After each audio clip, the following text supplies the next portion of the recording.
Right. Thank you for the wonderful introduction and a long introduction.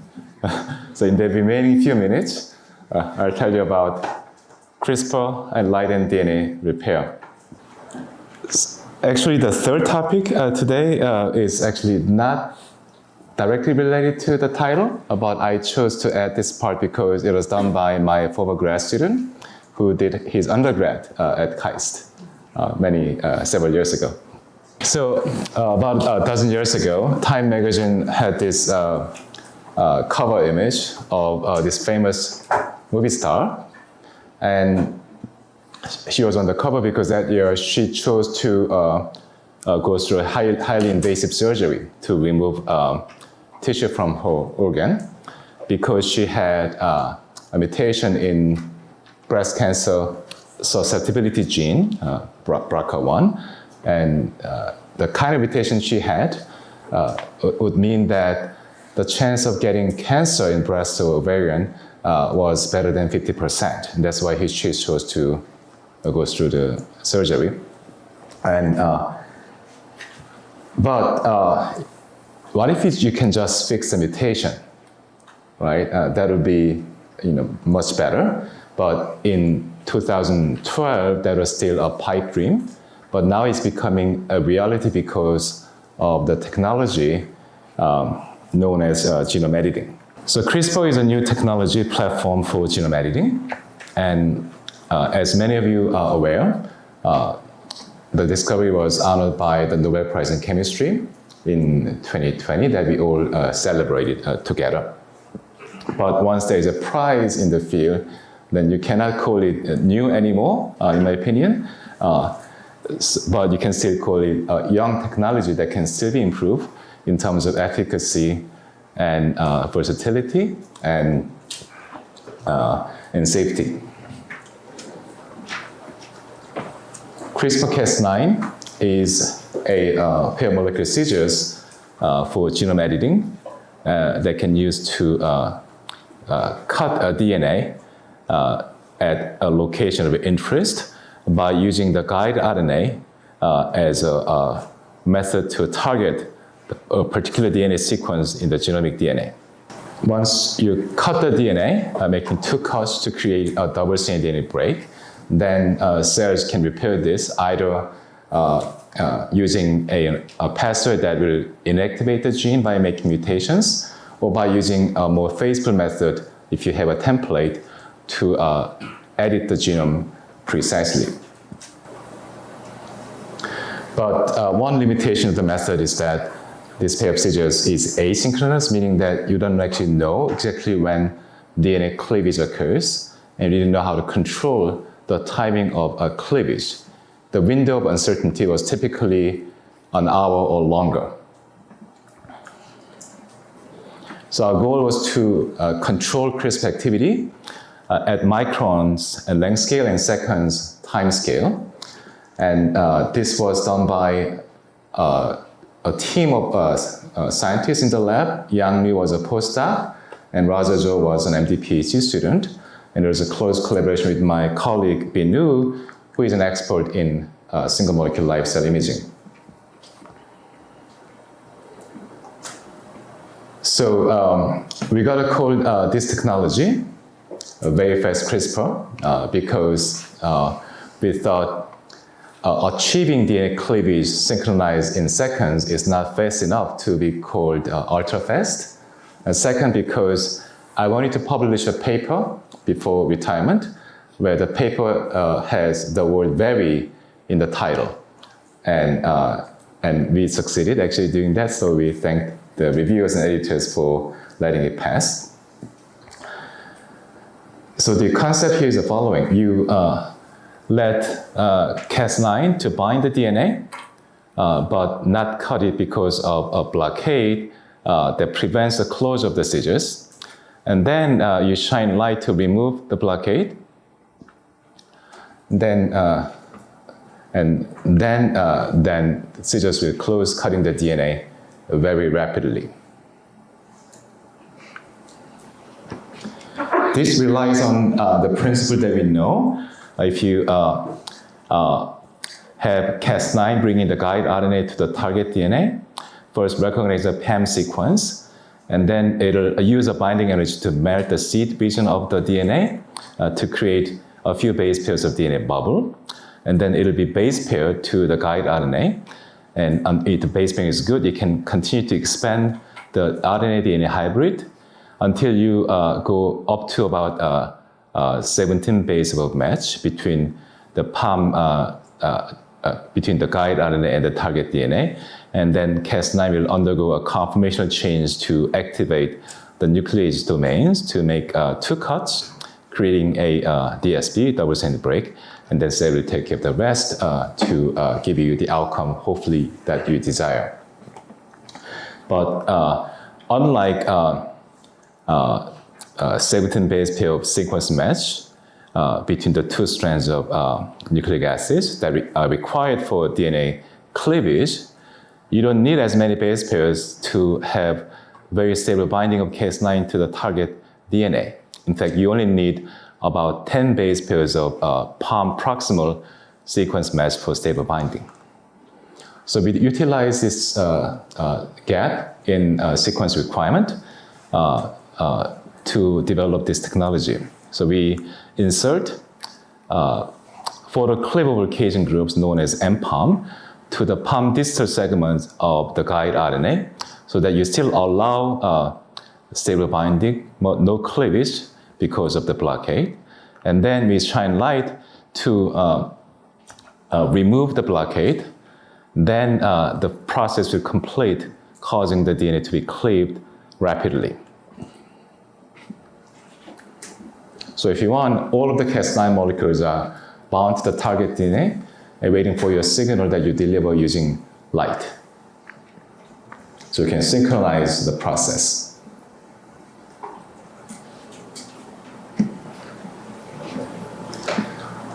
So this method works really well. In the cell, we shine light at time equals 0, and then for 30 seconds. And then if you measure fraction of DNA broken using a PCR-based method, then at the earliest time point of 30 seconds, we see more than half the DNA molecules have been already cleaved. And then it continues to increase. And this is much, much faster than the previous record of using chemically induced Cas9, which took about an hour to reach the maximum amplitude, which is still lower than our activity. So this was great news. It's likely that activity is even faster than 30 seconds. We can actually now synchronize DNA cleavage in living cells within seconds after shining a light. So that's very fast CRISPR, and 아주 빠른 CRISPR, you can call it 아빠 CRISPR. Yes. So there are many methods to generate DSBs in the cells. You can use chemical mutagens, physical radiation, and homing endonucleases. But unlike these other methods, our method is very clean in terms of type of damage that it creates, DSBs. We are very specific, targeting particular genomic region using the CRISPR activities.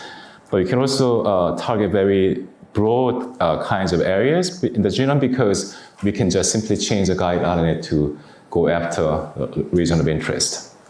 We are very fast, and we can also have a very high activity. So once you have this method, you can begin to use the method to study DNA repair. I'll show you just a couple of examples today. So in this image, we use M-cherry fused to 53BP1. That's an early repair, actually relatively late arriving repair protein. So when you see the foci here and in 2 big foci, you see them because these proteins have formed and arrive these large aggregations around the DNA cut site. But there are also other existing DNA damage inside the cell. So to really mark where we are creating a DSB, we actually use a Cas9 GAP to mark these locations. But single Cas9 GAP is not bright enough to be seen inside the living cell because of high background. So what we do is to recognize that there is a sequence of highly repetitive nature, about 40 kilobase pair away from the cut site. And then we use a truncated guide RNA of 11 more in length, so that we can actually bring dozens, if not more, Cas9 GAP to that location. And you can see them very clearly as two distinct spots, even inside the living cell. And then we also have a KAIST guide RNA targeting a single location for cleavage. And then we shine light, and then you remove the caging groups, and then hopefully, then repair proteins in red will arrive at the site, co-localizing with the green dots. So in this movie, you have two green dots dancing around in a live cell imaging, and they recruit the red cloud during the DNA repair process. And so once the repair is complete, red cloud disappears, and then in many cases, repair is faithful, so we store the original sequence, and then Cas9 molecules that are now activated inside the nucleus will bind and cut it again. So you can see another round of red cloud forming on the same green dot. For example, in these two alleles of the same single cell, you can see red cloud appearing here, disappearing, and another cloud appears for the second round of DNA repair. And interestingly, if you follow the two alleles in the same cell, oftentimes you see similar kinetics. I'll show you some additional examples later. From a single allele experiment, we can then use a gray bar to mark one episode of DNA repair, repair round 1 and round 2.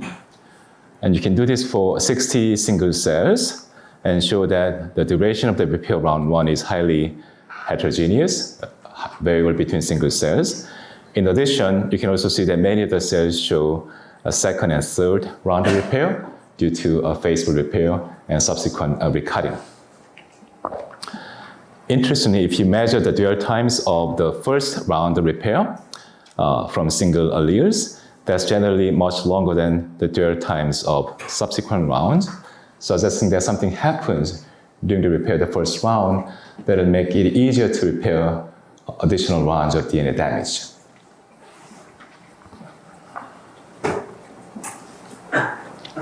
In addition, if you look at the same alleles in the same cell, the other allele in the same cell, we see that they tend to be correlated with each other.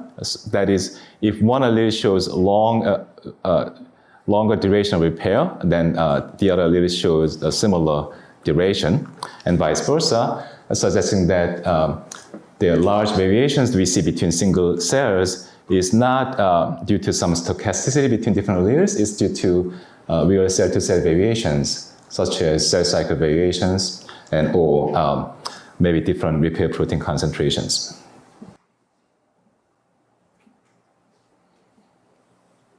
So we have shown you that now we can control CRISPR activity in time. We can do this when we want. What about where we want? Can we control where we create DNA damage? For that, we had a really ambitious plan. We wanted to do this at the single allele resolution. So the idea is that we can focus the laser beam to a small volume and bring it only to one of the two green dots.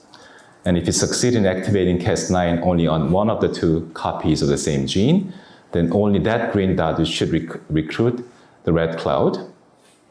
And in fact, if you look at the movie, there are two green dots, and this one in the middle shows the red cloud because that's the one that saw the light.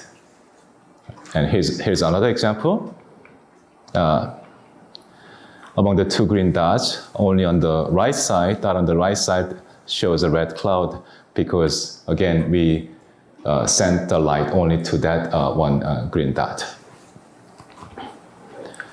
And we can do this 100 times each and show that in the vast majority of cases, only the one that saw the light shows the DNA repair signal, but not the other, showing that we can indeed demonstrate that we can activate CRISPR-Cas9 at a single allele resolution.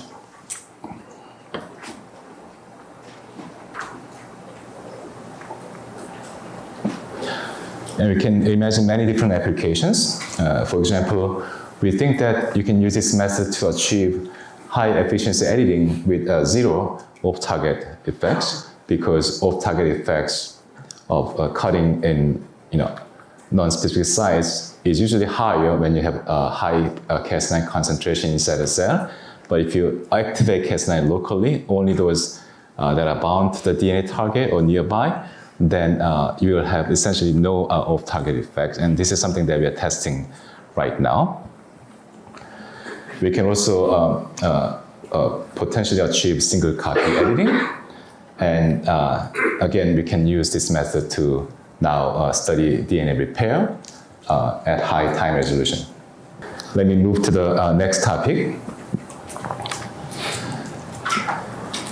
If you want to image genomic DNA inside of cells, we often use a technique called DNA FISH. And FISH stands for fluorescence in situ hybridization. And in conventional DNA FISH, we globally denature the DNA by heating the sample to 80 degrees Celsius. And then we can anneal fluorescent labeled probes to decorate DNA regions of interest. But global denaturing can compromise ultrastructures, imaging resolution and sensitivity, and it also can give you high background because you are providing potential off-target binding sites for the probes of 3 billion base pairs in size. So we wanted to improve upon it by providing a local denaturing using a helicase at a Cas9 nick. And this method is titled Goldfish for genome oligopane via local denaturing fish. And ideally, this could improve resolution, signal-to-noise ratio, and preserve the fine structures inside the cell. So the concept is here. We can use a nicking version of Cas9 to target to a region of interest using guide RNA, and to create a single nick. And then the 3' end generated will be seen by our lab-engineered superhelicase, which will bind and translocate along this strand from the 3' to 5' direction to unwind the downstream duplex DNA. And then it will create a binding site for fish probes that we can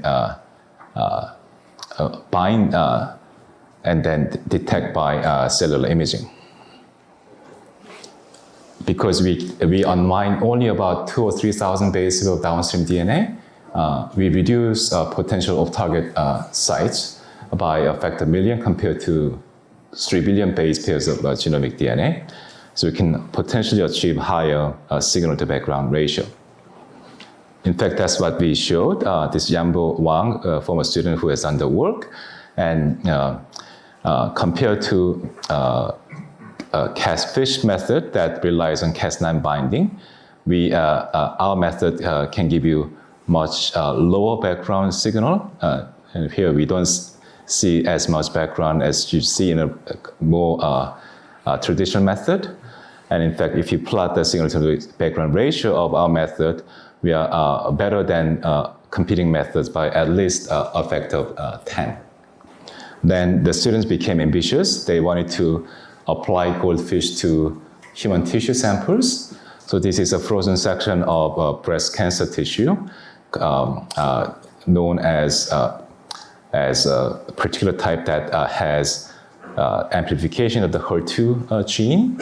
And when we image this tissue using goldfish and targeting a HER2 gene, indeed, each nucleus shows multiple yellow dots due to the gene amplification. And when you look at normal cells in the same tissue, they don't see amplification, and we see only 2 dots per cell. Again, incidentally, this also shows that we can detect essentially every copy of the same gene.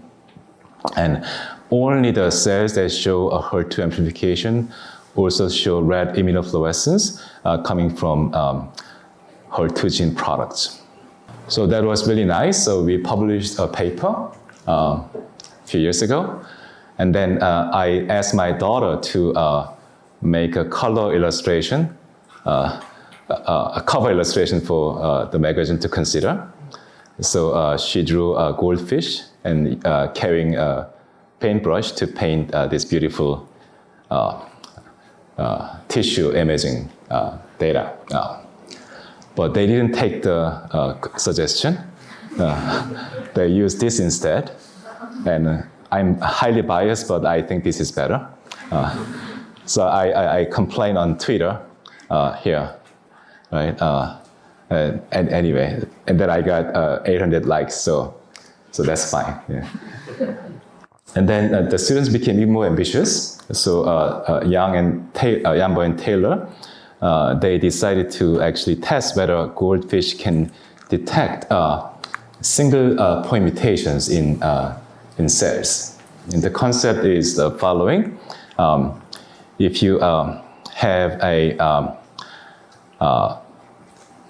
specificity enhanced Cas9, and then if you actually have a mismatch between the guide RNA and the DNA strand, usually single point difference is tolerated by Cas9.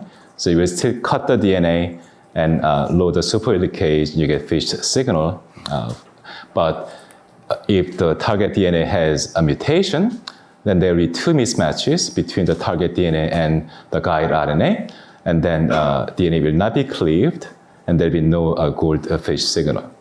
So if you succeed, then you do have the ability to detect single point mutations in cells via direct imaging.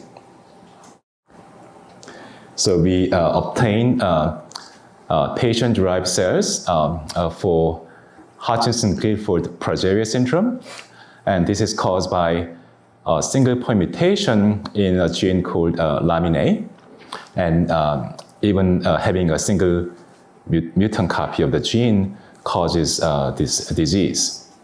So what we did was to design guide RNA so that only the mutant copy of the cell gene can be detected by goldfish. And then when we see a single dot here, then that means we have a mutant copy of the gene there. And then in the immunofluorescence, looking at this progerin gene product that is recognized by as an antibody when you have the mutation, then you see a strong immunostaining. So if you look at cells, then if you detect a goldfish signal with a mutation guide RNA, we see a strong immunofluorescence signal.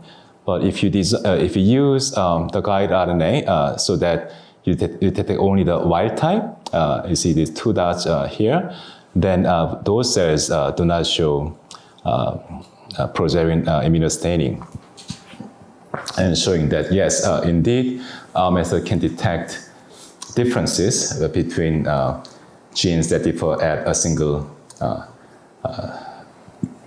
location and by a single letter.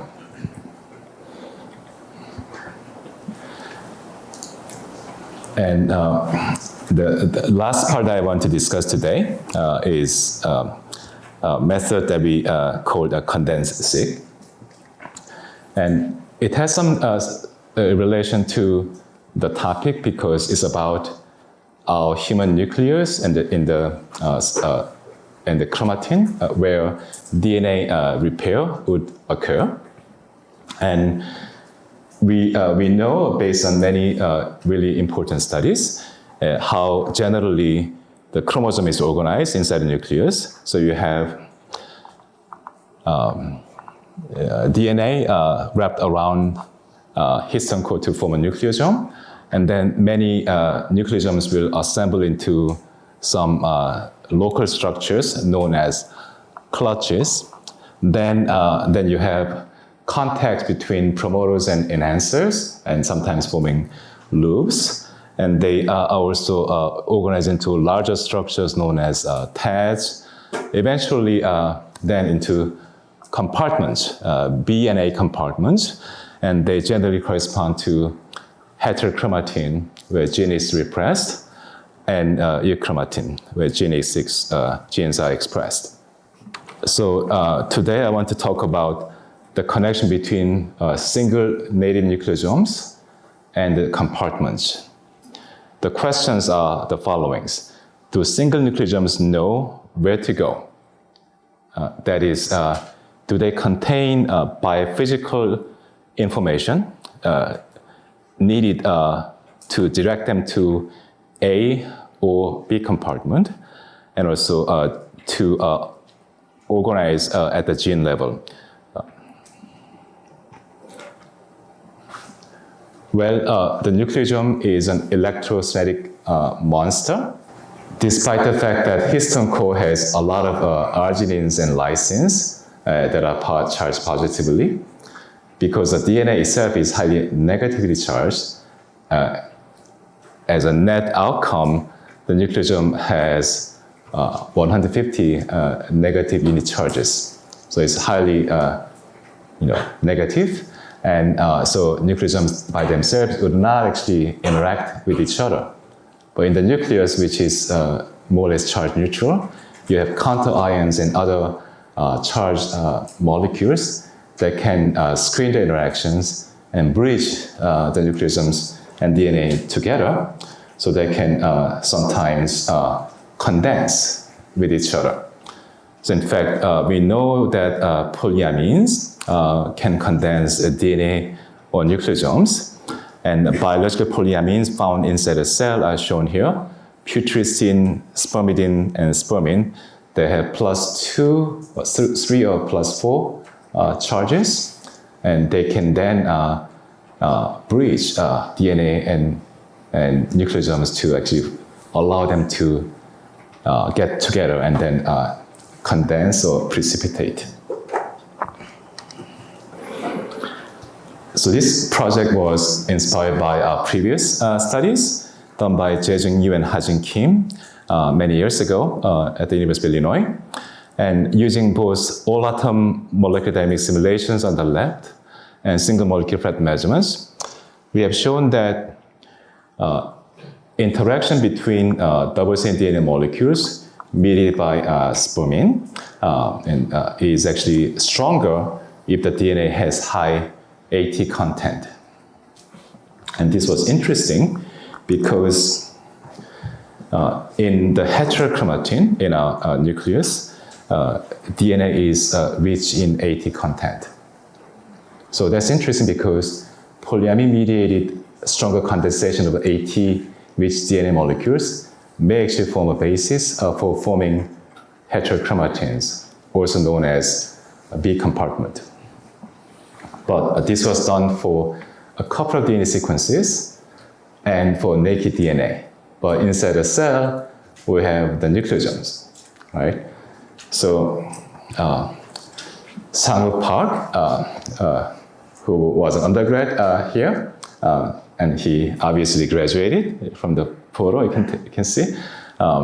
He developed a condensing protocol, and here he isolate mammalian cell nuclei, and then he uses an enzyme to digest the chromatin into single mononucleosomes, and then use a special method to purify mononucleosomes to high purity.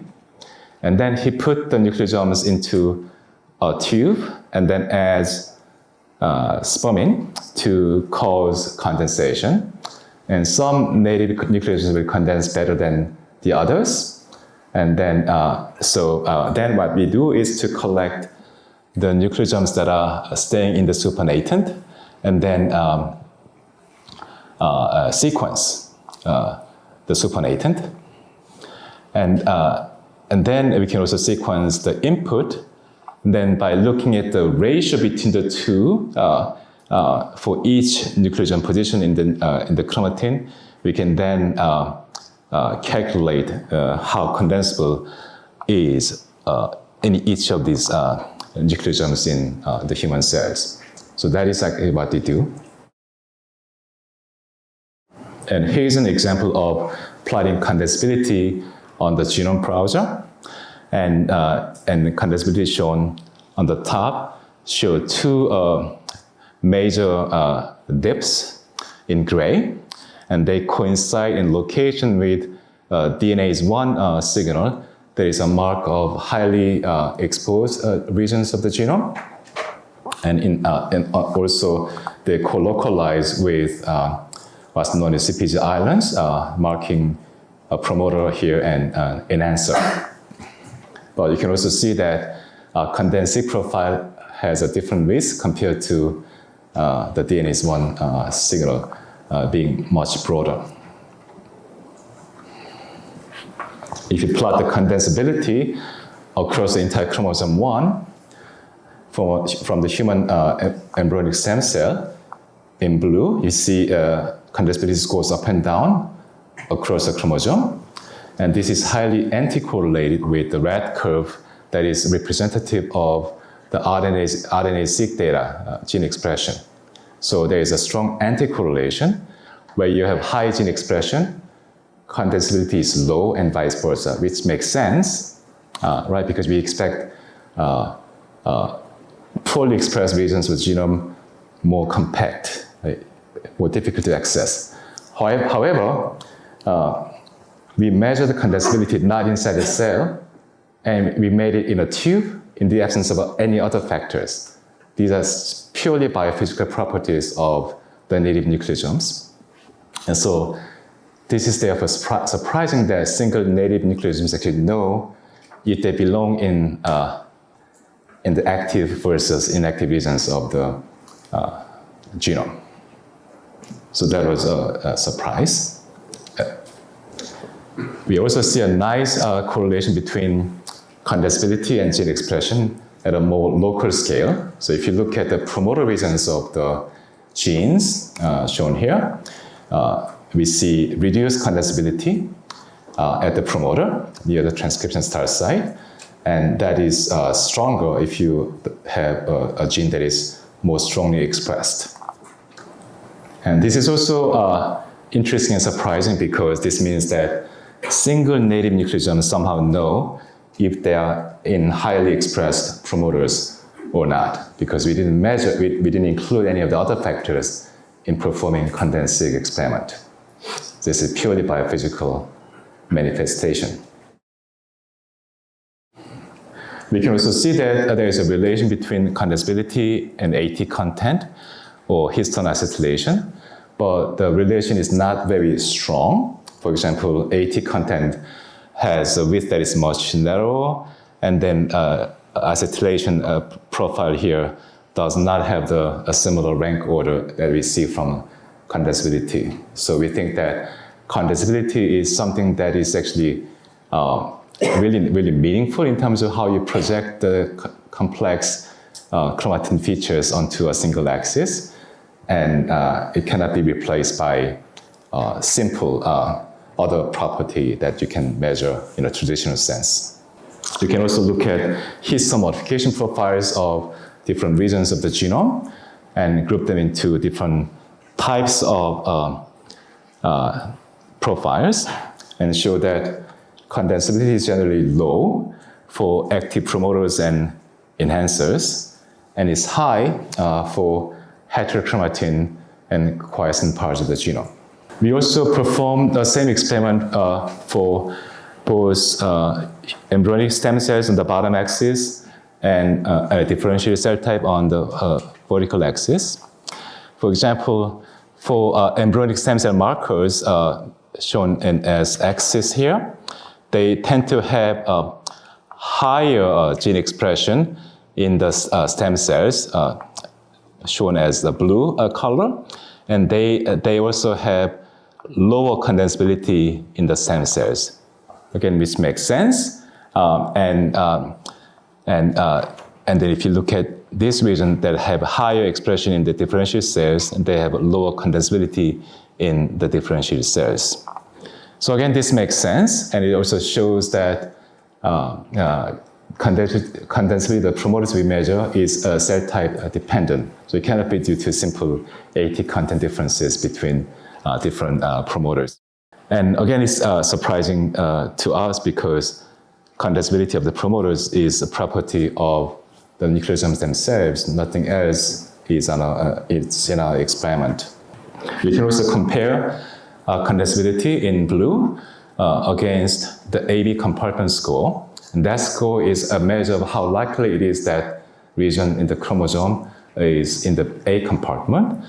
And again, we see a very nice anti-correlation between the two, showing that B compartments, low AB compartment score, tends to also have higher condensability. Again, it's surprising because this means that single native nucleosomes actually know which compartment they belong to.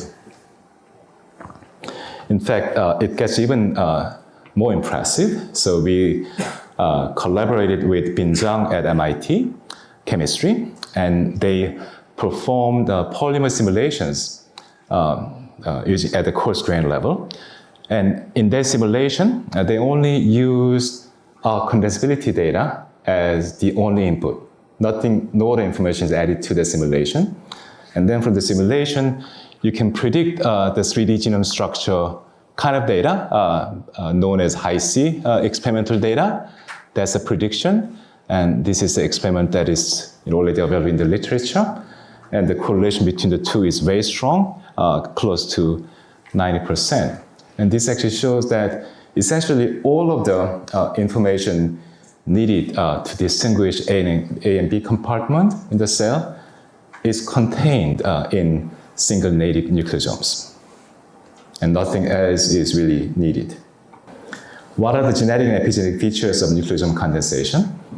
We can group the nucleosomes into 7 groups based on their condensability, and then show that high AT content nucleosomes are enriched as red in high condensability regions, and inactive post-transcriptional marks such as K9 trimethylation are enriched also in the high condensability portion of the nucleosomes, whereas active marks shown here enriched for the low condensability fraction. But condensability of native nucleosomes is also determined by DNA sequence, in addition to histone modifications and DNA methylation and so on. So we wanted to eliminate the sequence contribution. So we worked with the lab of Tom Muir at Princeton, who created the histone PTM library that has the same exact DNA sequence, but different histone modifications, and performed condensed-seq. This is what we find. So the color represents whether condensability goes down in red or goes up when you add that single point histone modification. And you can see that except for one phosphorylation in blue at a single location, condensability actually goes down compared to unmodified nucleosomes for all of these modifications, including methylation, acetylation, although the effect is much larger for acetylation, and that makes sense because acetylation will actually remove a single positive charge, reducing condensability. Polyamines actually produced by our own cells. Actually, polyamines, we obtain about half of it from our diet, and about 10% from gut microbiomes, and then 40% from metabolism inside our own cells. And in the cell, there's an enzyme called ornithine decarboxylase that convert ornithine to putrescine, the smallest polyamine. And then there are additional enzymes to make spermidine and spermine.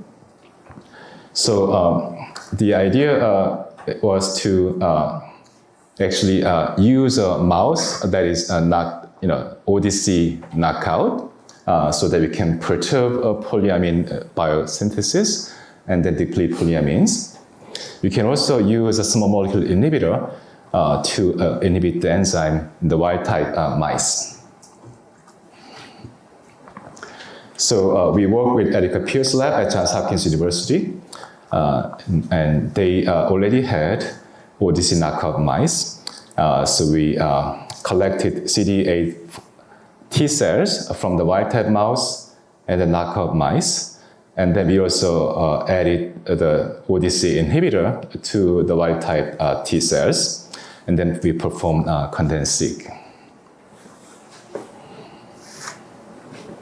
So this is one way of plotting the outcome. So blue is the wild-type condensability measure along the chromosome 1 in mice. And it goes up and down. But green is a really nice comparison. If you look at the green, it actually goes up and down by a much larger magnitude. So it shows a stronger contrast. When blue is high, green is even higher. And when blue is low, green is even lower.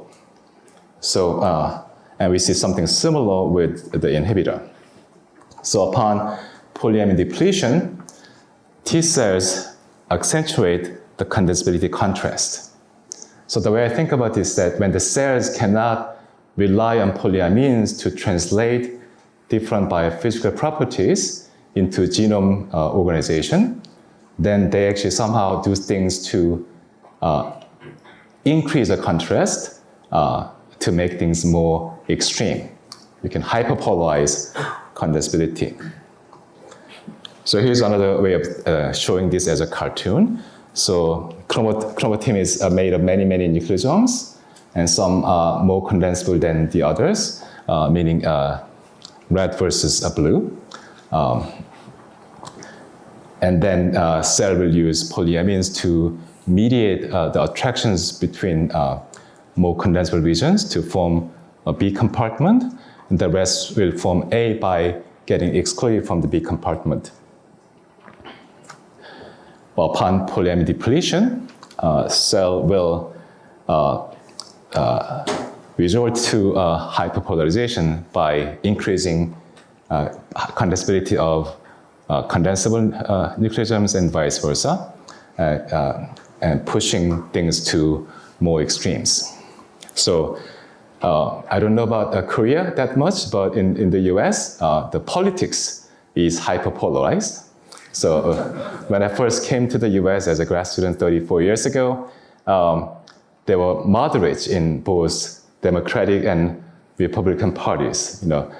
Congressmen in Republicans could actually support gun control, for example, right? But now,